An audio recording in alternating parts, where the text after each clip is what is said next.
to start today with this equation. I think it's probably at the top of the difficulty range in the questions that we're going to see. It looks pretty simple if you were to graph it. Maybe you already know what the answer is based off the graph. But if we're interested in producing algebraically the solutions and demonstrating why the graph solutions are what they are, I think this becomes a very tedious process. Now, we have already addressed this, okay? If we go back to, it was right after we talked about double angles, we did this right-hand side, okay? So I want to scroll back to that, if I can find it.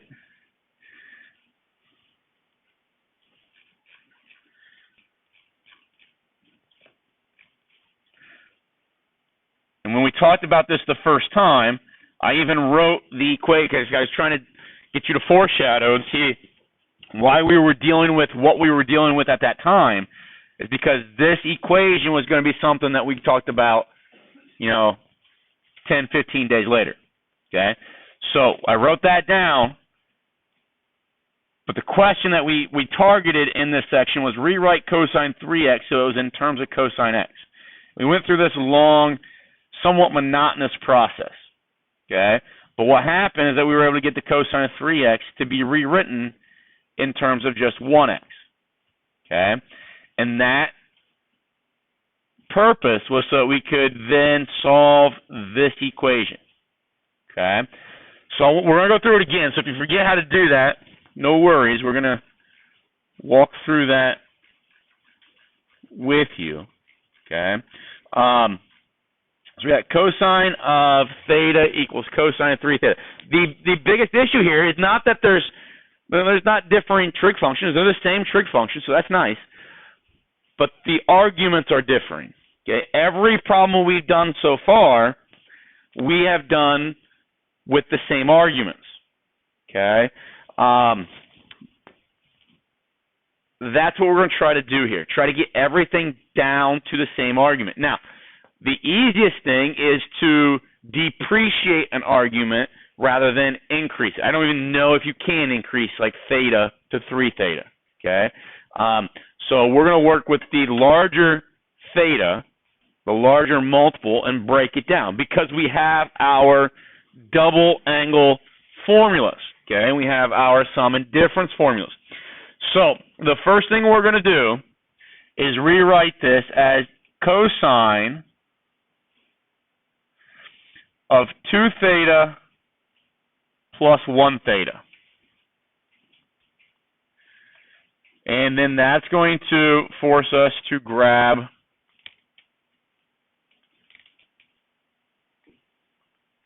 this formula that said the cosine of, let's just say A plus B was equal to the cosine of A, cosine of B, minus sine of A, sine of B. You guys remember seeing that before? That's our sum formula for the cosine angle, or the cosine function. So now I'm going to just rewrite this. So in this case, A would be, in our particular problem, A would be 2 theta, and B would be 1 theta. So I'm going to rewrite this as cosine 2 theta times cosine theta, minus then sine of 2 theta, sine of 1 theta.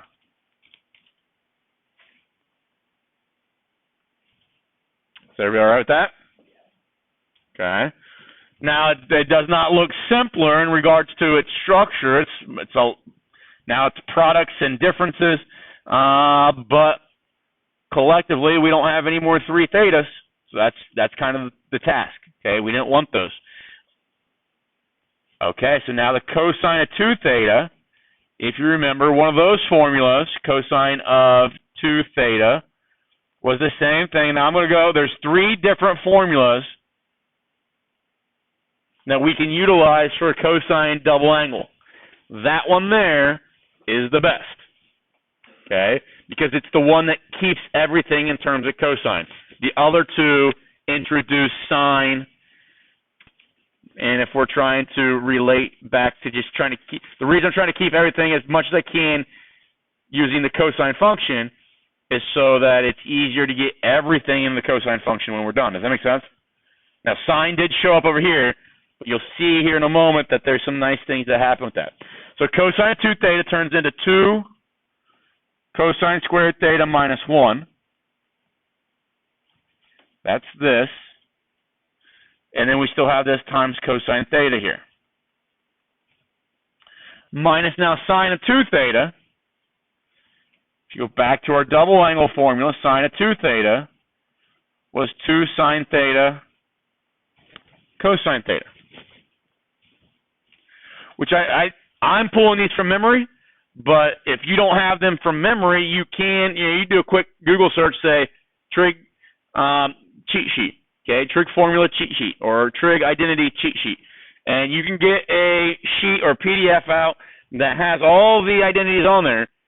Then it's just a task of recognizing, okay, as I work a line out, do I generate any thing that is represented in that identity sheet? Does it make sense? And then make the appropriate substitution, which is really what we do from memory if we have them learned. So now this here I'm going to replace with 2 sine theta cosine theta times sine of theta.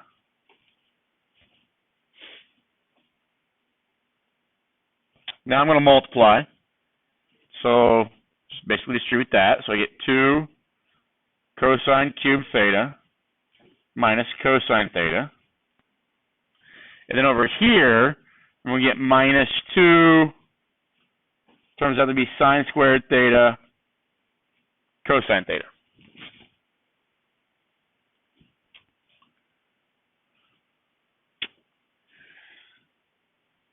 Then 2 cosine cubed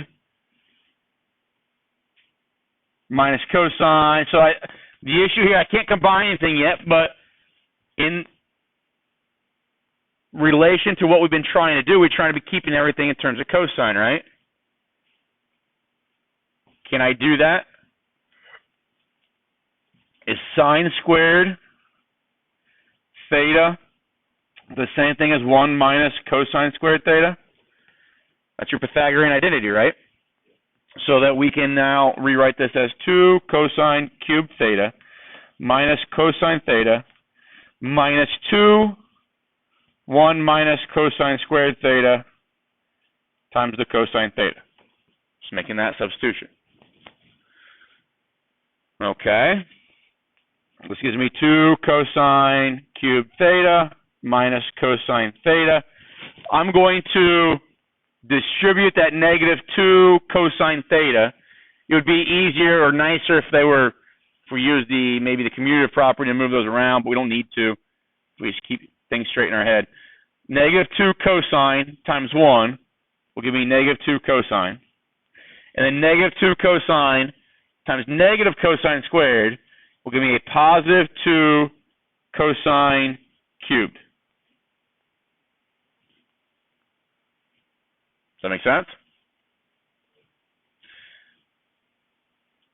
2 cosine cubed plus 2 cosine cubed is 4 cosine cubes. And then those give me minus 3 cosine thetas. Is that doable? Okay. I know I'm done right now because I've gotten everything where I want. I want everything to be in terms of 1 theta. Okay.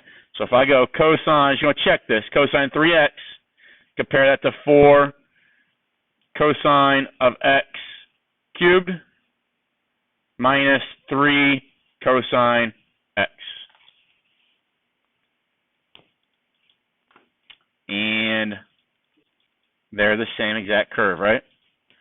Something we did in the last class, I don't know if we can do this. I went ahead instead of writing, because I don't like writing like 4 and then doing this, cosine x, and then cubing that. I think it's just a pain in the butt. I like to do it this way. 4u cubed minus 4u. And then when it says create a slider for u, let it create it. But then I can rewrite u as cosine x. Okay? I guess this was a 3, wasn't it? And if I do that, then it's taking this cosine x and plugging it in here. And does it still give me the same thing? So it allows you to maybe to redefine things and not have to get real. I just think the commands on the keyboard for cosine cubed is a pain in the butt. So I got to put the cosine in. I can't do it like I would cosine squared. That's what I'm getting at. Eliminate some parentheses. Okay, so that's good. Remember, this was an equation where the left-hand side was cosine of theta. Okay. Now, remember, we're trying to solve this for theta. So if we're trying to solve this for theta, I'm not sure what's happening here. There we go. Can I say let cosine equal u and rewrite this then as u equals 4u cubed minus 3u? Does that make sense? Now what?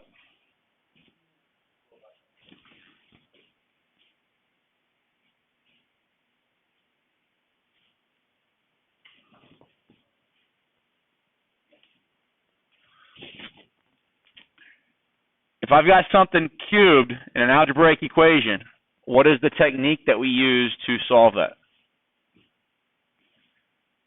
If I've got anything greater than 1 and it's an integer exponent, what's the technique? Say again? Huh? Take out a u? So what's that called? Factoring, okay?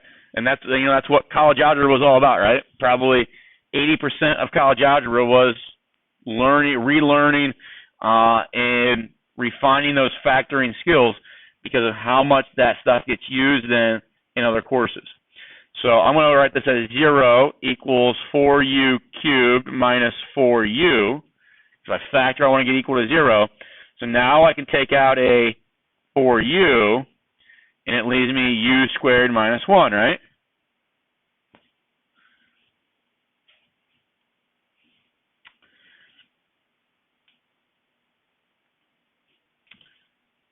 And we could do, we can rewrite that as 4u times u plus 1, u minus 1. And that would mean 4u is equal to 0. Be u plus 1 is equal to 0. And u minus 1 is equal to 0. So u would be 0, u would be negative 1, and u would be positive 1. But what was u? Cosine. So cosine theta is 0. Cosine theta is negative 1. And cosine theta is positive 1. Where does that happen? Where does cosine theta give, where is 0, or what angle is the x value 0 for? 90 and 270. Okay. When is cosine negative 1? It's at 180. When is it positive 1? 0 and 360. So one thing to pay attention to, and I didn't write this at the beginning, is that they will ask you, they'll go like 0 to 360 on an interval, and they'll put a parenthesis there. So which means that you would not put that one in. Does that make sense? On paper, pencil, I wouldn't have a big issue with it. But WebAssign might say it's wrong because of that parenthesis on 360. All right? So, why is that problem difficult? In my opinion, a lot of steps, but 1, 2, 3, 4 substitutions, 4 identities that need to be known.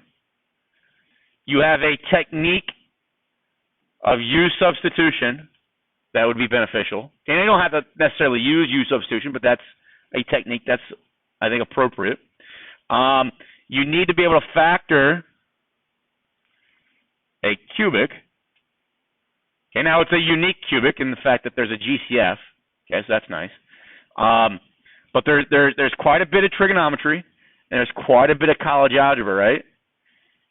Okay, and that goes into then being able to successfully solve that problem. Now, what happens as we move on into the next course? What's going to happen in a calculus class? Okay, well, you're going to be inside, and I'm not saying every problem is going to be this way, because they're not. But there's going to be situations where you've got quite a bit of calculus that you need to do, but only way that you can get to that calculus is to do quite a bit of trig, followed by quite a bit of college algebra, so that then you can work on the calculus that you're focusing on. Does that make sense? And that's, I wish when I was in school, and I don't know why I didn't see things this way or think about things this way. It might have been because I was, 14, 15, 16 years old and didn't really register with me. But I would have wished that I would have paid more attention to how things are kind of linearly tied together, okay, and how one course is necessary for the next and so forth. And it would have, I think it would have made things so much easier. I think a lot of you are seeing that and realizing that, which is making your lives a little bit easier in regards to mathematics. But that's one thing that I've always thought would, if I could redo it again, if I could redo my high school again, that's what I would focus on. Okay, because it would have made math and sciences so much easier.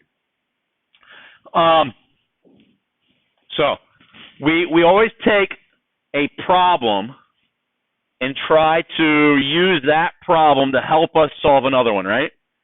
We never want to start from scratch with something, okay? Because to start with scratch from something, it's really inefficient, correct? Okay, so before we get into the next one, let's actually check this real quick to make sure that this is appropriate. So we're looking where, I don't know why it kept the same color there. Looking for where the red one and the purple one cross. Okay, now it's going to be in radians, so we just have to convert the radians to degrees. 0, pi over 2 is 90, right? Pi is 180. 3 pi over 2 is 270. 2 pi is 360. Those are the angles that we found, correct? And those are where these two, the purple graph and the red graph, share the same x values, okay? Or have y values that share the same exact x values, okay? Which is another way of saying it's where they intersect. Okay, so let's extend this a little bit, okay? We can, and there's a couple different strategies here for what we're about to do. I'll try to guide you, which I think is the best approach. So I'm going to go cosine of theta. And it really doesn't have to be theta. It could be any argument that we want. Theta, 2 theta, 3 theta. If we want to get real crazy, we go theta over 2, but I think that would probably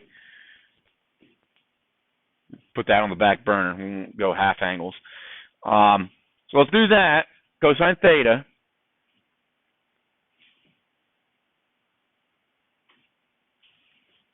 equals cosine 5 theta. Doesn't look much different than the problem that we just did, right? Okay. That 5, and we would see a equivalent amount of, I don't want to say equivalent amount of work, because when it's an even number, when it's 4 theta, the work is a little bit easier, okay? When it would be 6 theta, the work would be a little bit easier if we already knew what 3 theta was. Does that make sense? Or cosine of 3 theta, which we do, and we're gonna apply that here. But if I want to solve this one, we're gonna go cosine.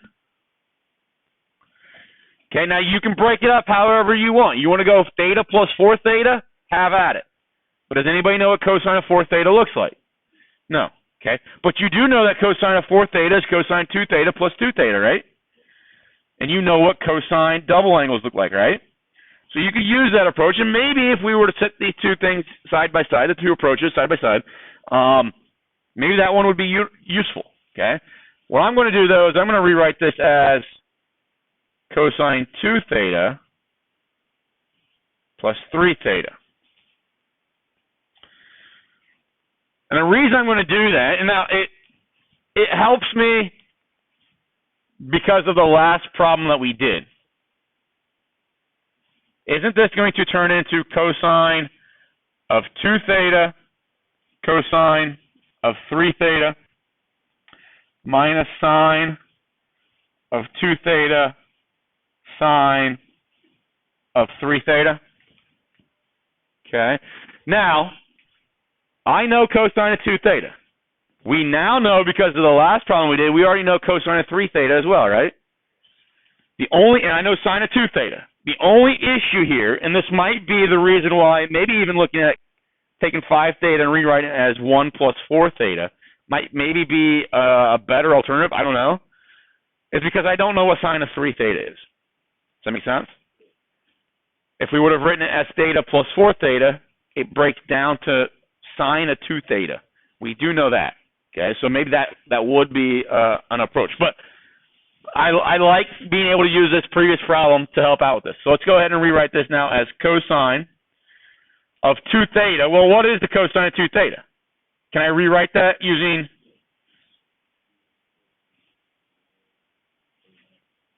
Okay. And cosine of 3 theta was 4 cosine cubed theta minus 3 cosine theta. Does that make sense? Okay. Sine of 2 theta is 2 sine theta cosine theta. Now, sine of 3 theta, we don't know that. But we can write it this way. Sine of 2 theta plus theta, right? Does that make sense? Now, what I'm going to do, I'm just going to highlight this because I'm going to leave it alone for now. I'm not going to do anything with that because I know that that is just foiling, and we can attack that here in a little bit.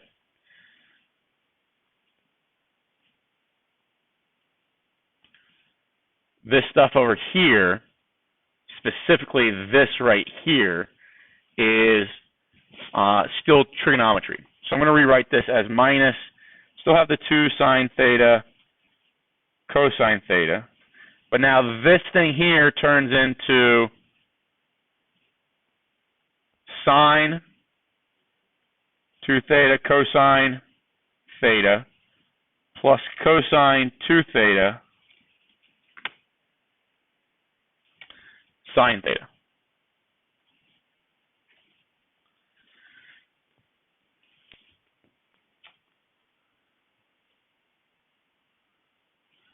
And sine of 2 theta is 2 sine theta cosine theta times cosine theta.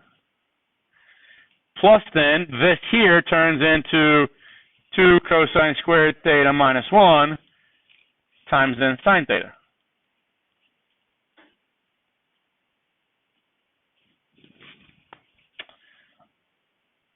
Is that okay?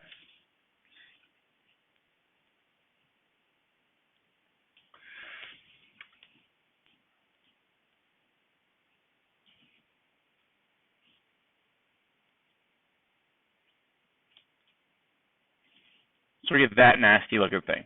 Okay, now here's something you can do that might make things a little bit easier. Let's just say W equal cosine theta, and let I don't know, let's just say K equal sine theta. I'm just trying to make the mold, so I don't have to write cosine and sine out all the time. We can do something like this. So this would be, so 2w squared minus 1. This would be 4w cubed minus 3w minus then 2kw, sine times cosine, and then this would be times 2kw squared, right? Cosine times cosine would be w squared. Plus then, in here it'd be 2w squared minus 1 times k. Let's just go ahead and FOIL this. So 2w squared would be, or times 4w cubed would be 8w to the 5th. Minus then 4w cubed minus 6w cubed plus 3w. Is everybody okay with that? Let's foiling this. I'm going to write this as minus 2kw. We got 2kw squared. I'm just going to multiply this through, so plus 2kw squared minus k. So this turns into minus 2kw and 4kw squared minus k. And that turns into negative 8k squared w cubed. Negative 2 times 4 gives me negative 8k times k is k squared. W times w squared is w cubed. Plus then 2k squared w, right? Are you okay with that?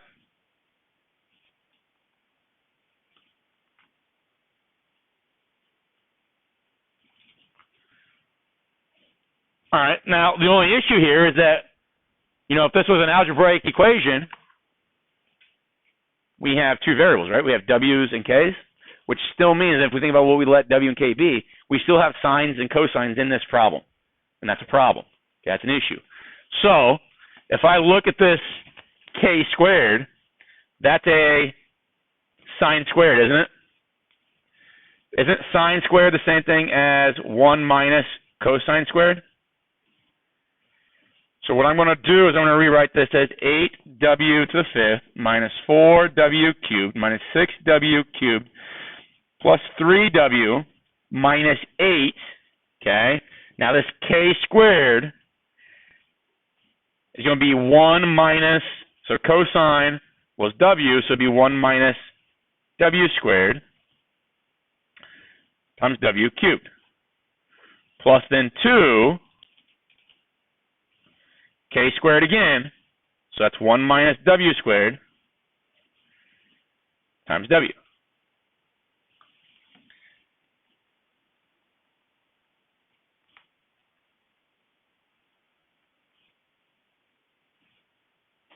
Okay, so it's going to be, negative 8w cubed times 1 gives me negative 8w cubed. And then negative 8w cubed times negative w squared gives me a positive 8w to the 5th, right? And then 2w times 1 gives me 2w. And then 2w times a negative, it gives me negative 2, and it'll be w cubed. Okay, so that's combined like terms. We got 8w to the 5th, 8w to the 5th, so that's 16 w's to the 5th. Negative 4w cubed, negative 8w cubed, negative 2w cubed. So that's going to be what, negative 14? Did I miss one? I missed this one too, right?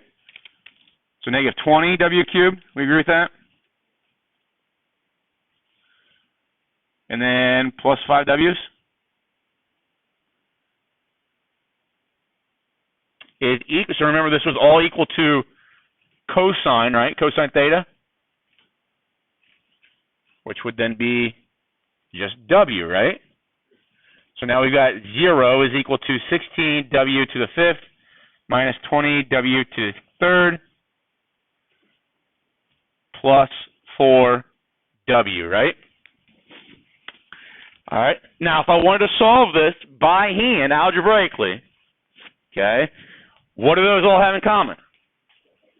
They have 4w in them. So 4w It gives me then 4w to the fourth minus 5w to the third plus 1, right? Okay. Now, how do I go about solving that set of parentheses? Huh? I can't hear you. Well, it's w to the fourth.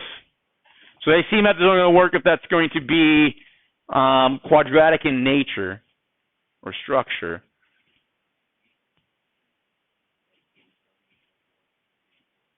Well, that's going back to being the quadratic structure. So that's because I can't write w cubed in terms of, or w fourth in terms of w cubed. Does that make sense?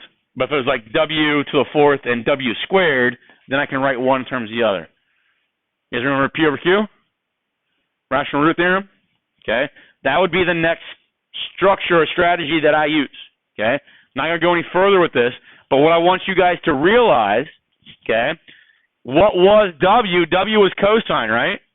If I go back up to this one right here, okay, come down here, we've got cosine theta is equal to 16 cosine to the fifth theta minus 20 cosine to the third theta plus 5 cosine theta. And now everything is in terms of 1 theta, and we can address that then algebraically instead of having to rely so much on our trig. Yes?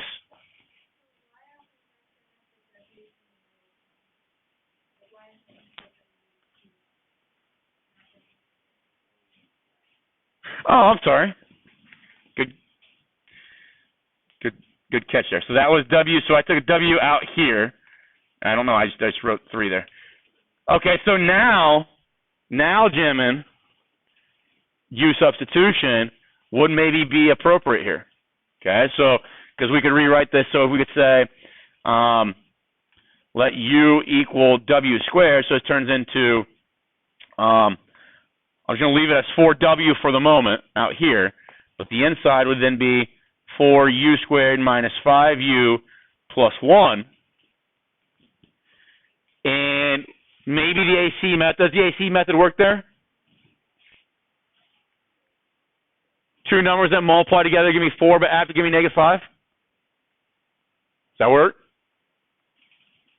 So let's go ahead and rewrite this as 4u squared minus 4u plus or minus 1u plus 1. So then this would be 4u. So I'm going to group these two, right? Bring a 4u out of them. So it gives me u minus 1. And then out of these two, bring out a negative 1. So it gives me u minus 1 there, right? So now we've got ultimately 4w times 4u minus 1 times u minus 1, right? Okay, now this would be looking, so this was at this stage here when we had it equal to 0, so that's good. We did that. Now, remember what u was. U was w squared, correct? Okay, so if I go ahead, so now I have 4 cosine theta, because that's what w was. U was w squared, so I've got 4 cosine squared theta minus 1 and cosine squared theta minus 1, right? Okay. So if those are equal to 0, right now I've got 4 cosine theta equals 0. That would be cosine theta equals 0, right? This here would be 4 cosine squared theta minus 1 equals 0. That gives me cosine squared theta equals 1/4, or cosine squared theta equals plus or minus 1/2, right? This here would be cosine squared theta minus 1 equals 0. So that's going to be cosine theta equals plus or minus 1. So we do get all the way down to those spots, okay? And I wrote all the way in that middle one, cosine squared theta equals plus or minus 1. That should be just cosine of the first. But then we could use our sine or cosine inverse to find those solutions. We'll talk more about this question tomorrow when we start class.